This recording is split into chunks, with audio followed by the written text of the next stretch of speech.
I ended up getting 2 stress fractures in my lower back. That put a stop to everything. I lost everything and I was pretty depressed. So 3 things you don't know about me. Where could this go? There's actually quite a few things you probably don't know about me. You're probably just used to seeing my face in a big baggy dress shirt teaching a high school classroom up on YouTube. But behind that classroom teacher, there's actually some pretty interesting things that I want you to know about my life journey so you can have a little bit a better understanding of where I came from, why I teach the way that I teach, and for you to understand my hope for you to be able to improve your math to become a better student. So before I get into the things that you don't know about me, I want to make sure that everybody understands that I am not a math genius. I struggled in math, and I have a lot of videos talking about my journey from a struggling math student to earning my degree to becoming a high school math teacher for 14 years. Those failures, those struggles really helped me develop the understanding, the empathy, as well as the teaching practices that I like to try to convey inside of my videos. So if this is maybe your first video of watching me, hopefully that gives you a little bit more context if you decide to dive into any of my math tutorials. Now let's get into 3 things that you don't know about me because I don't share them online. So the first thing I did want to let you know is that I am not the only teacher in my family. My mom was actually a math teacher while I was growing up. Now, from speaking to many students and from many parents,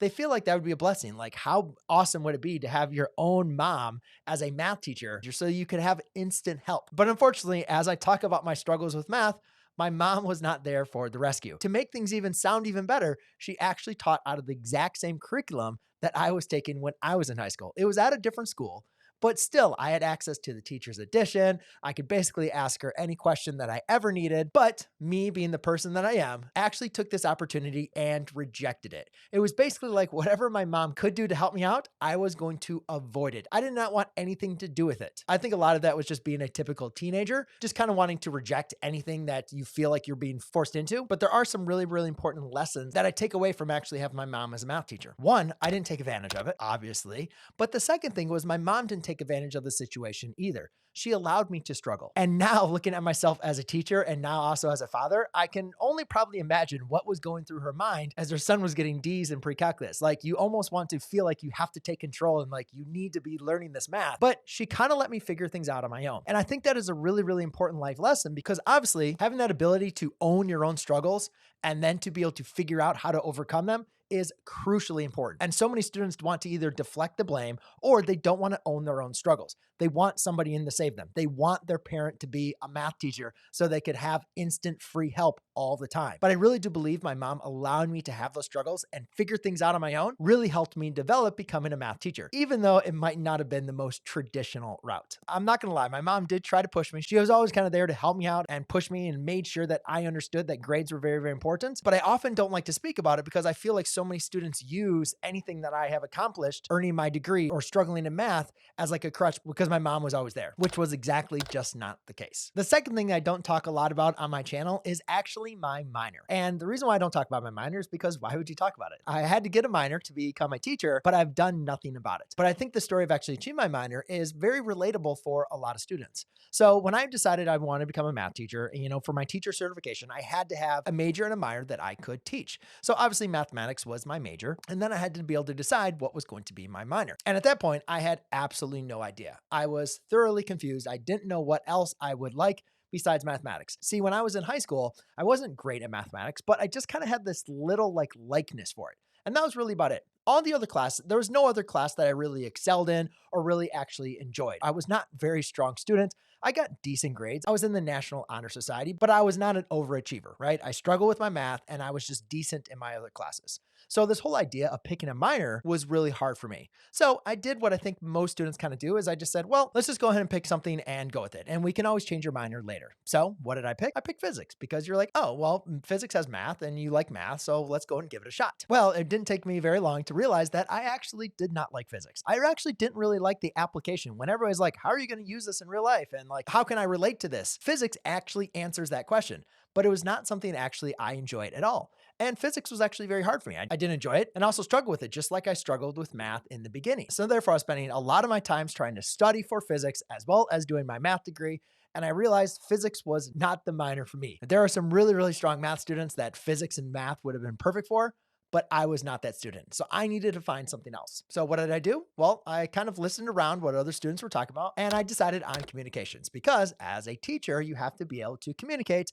And from what I was being told, it was a rather easy minor to go ahead and choose. So yeah, I decided to be a communications minor. And I took one class inside that minor, which was public speaking, which obviously was a great course for me because you have to get used to talking in front of people. And guess what? It also served me fairly well for making videos into the future. But outside of public speaking, there was really nothing else that intrigued me about that. So I dropped communication. And then I had to find something else. And the only other subject at that time that was really interesting to me was psychology, because we had to take some basic psychology courses inside of the educational courses.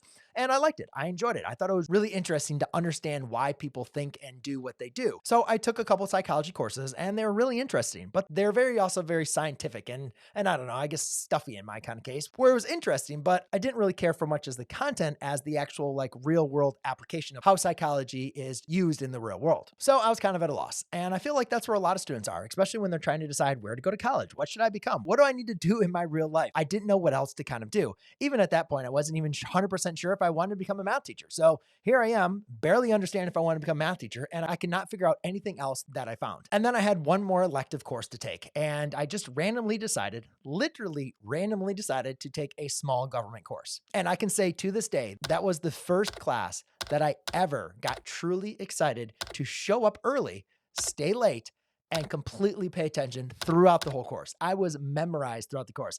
I have no idea because when I was in high school and I had to take government class, I slept. I did not care about it. I just memorized what I needed to, so therefore I could pass the test and the quiz. But when I took this small government course, it was part instructor and part the content. I was just in love with the content. And it was so weird. It was like I finally found something that I was extremely interested in. I mean, I was definitely more interested in the government class than I was in my math studies. Before even a couple weeks into that course, I quickly changed my minor from psychology to political science. And I found out I actually have a huge desire for learning about how governments and politics and how all of that, works around the world. Now, again, this never transcended into me becoming a government teacher in a high school classroom.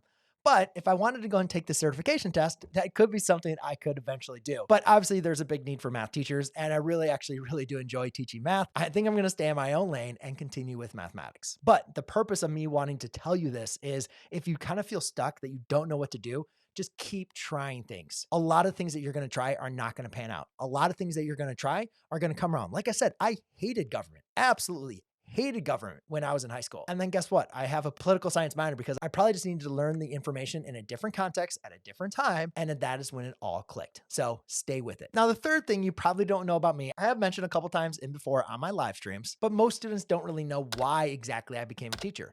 I can tell you, I do have the memory of when I was a senior in high school and we had to write on a piece of paper, like, what did we actually want to be when we grew up? I remember writing down a high school teacher. But one thing I don't talk about a lot is why I wanted to become a teacher. Again, I just chose math because it was a course that I somewhat enjoyed. I wasn't very strong in it. I got D's senior year in pre-calculus. Like, I was not a strong math student. The reason why I wanted to become a teacher is because I enjoyed helping students. I enjoyed helping others.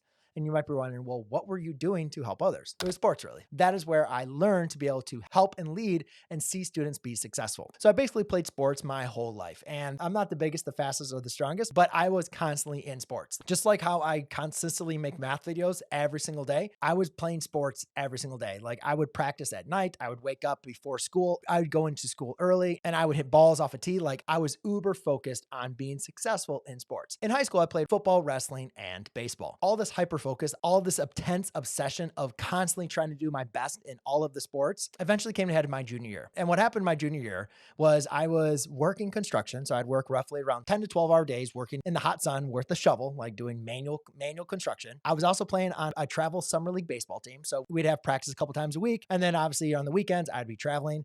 And then come to August, we had our 2-a-days or our 4-hour football practices. I was basically just burning the candle on both ends, as we sometimes like to say. I was leaving my body no time for recovery. And guess what happened? I ended up getting 2 stress fractures in my lower back. That put a stop to everything. I had to wear a body brace for all of junior year, and I didn't play football, couldn't wrestle, nor did I play baseball the year. I lost everything. Yeah, I ended up gaining around 40 pounds, and I was pretty depressed. But there's something that came out of it. And what came out of it was I was still a part of the football, the wrestling, and the baseball teams. I found that I could use my leadership to help and motivate my teammates to be better on the field. So it's kind of like a teacher coach for that kind of year. And it really helped me kind of refine my abilities to be able to motivate others and help them out. Now, thankfully, to kind of finish this story, I was able to come back my senior year, play football, wrestling, baseball. I was captain for all of those sports, but that stepping back from always playing those sports really allowed me to really think of like, where really is my passion? Because obviously I was not going to be playing at a professional level. And maybe I could have played at a smaller college, right? But if I didn't get injured, that's probably what I would have wanted to do. But allowing me to get injured allowed me to take a step back and really kind of see like, what is your kind of your gift that you can lean into? And that's where the profession of teaching came in. So the moral of the story that I want you to hold into is slow down. Everything moves so fast, especially when you're trying to figure out life. You're trying to figure out what you want to do. Embrace those opportunities that are not the traditional route. I don't want you to have to break your back to be able to figure out what you need to do in life. But sometimes it is those things that you least expect, that you cannot plan for, that make that major impact on your life for the better. So look out for those opportunities and don't just always dwell. Because again, when I broke my back and I couldn't play all 3 sports, I was severely depressed for that junior year. It changed my whole life. But I am now here to tell you that was a pivoting point in my life for me to be able to get exactly where I am here today. So I hope you know a little bit more about me today. But if you want to hear more about my story as far as becoming a teacher, then go ahead and check out the next video I have for you here.